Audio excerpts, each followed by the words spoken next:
আধুনিক ত্রিপুরার রূপকার মহারাজা বীর বিক্রম কিশোর মাণিক্য বাহাদুরের ১১৮তম জন্ম জয়ন্তী উপলক্ষে ধর্মনগরে আয়োজিত হলো মহতি স্বাস্থ্য শিবির। রবিবার পশ্চিম চন্দ্রপুর এলাকাবাসীর উদ্যোগে এবং ধর্মনগর এডুকেশন সোসাইটির সহযোগিতায় হরিতলা নর্থ পয়েন্ট স্কুল প্রাঙ্গণে এই স্বাস্থ্য শিবিরের আয়োজন করা হয়। সকাল ৯টায় প্রদীপ প্রজ্বলন ও বৃক্ষে জলসেচের মাধ্যমে অনুষ্ঠানের উদ্বোধন করেন ধর্মনগর বিধানসভা কেন্দ্রের বিধায়ক জহর চক্রবর্তী।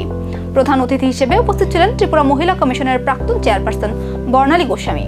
স্বাস্থ্য শিবিরে পশ্চিম চন্দ্রপুর ও পার্শ্ববর্তী এলাকার বহু মানুষ অংশগ্রহণ করে স্বাস্থ্য পরিষেবা গ্রহণ করেন। শুধু স্বাস্থ্য পরিষেবাই নয়, মহারাজা বীর বিক্রমের জন্ম জয়ন্তী উপলক্ষে পরিবেশ রক্ষার বার্তা দিতে আয়োজন করা হয় বৃক্ষরোপণ কর্মসূচির। পাশাপাশি গর্ভবতী মহিলাদের মধ্যে ফলও বিতরণ করা হয়। আয়োজকদের বক্তব্য, সাধারণ মানুষের মধ্যে স্বাস্থ্য সেবা পৌঁছে দেওয়ার পাশাপাশি সামাজিক ও পরিবেশ সচেতনতা গড়ে তোলাই এই উদ্যোগের মূল লক্ষ্য। মহারাজা বীর বিক্রম কিশোর মাণিক্য বাহাদুরের আমরা জন্মজয়ন্তী পালন করেছি গত 19শে অগাস্ট।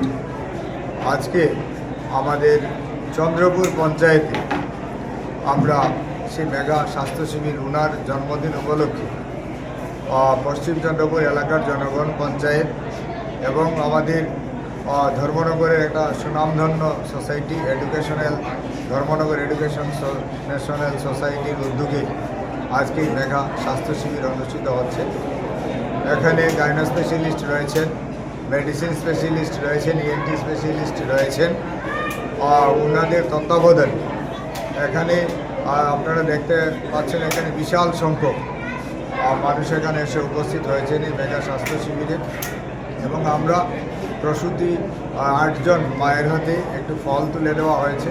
ওনাদের এখানে স্বাস্থ্য পরীক্ষার ব্যবস্থা করা হয়েছে।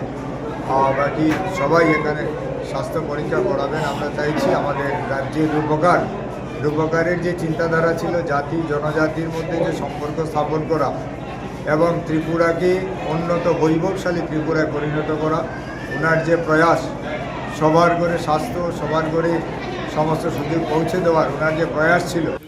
জন্ম জয়ন্তীর স্মরণে স্বাস্থ্য ও পরিবেশের বার্তা, ধর্মনগরের এই উদ্যোগে মিলল জনকল্যাণের ছোঁয়া।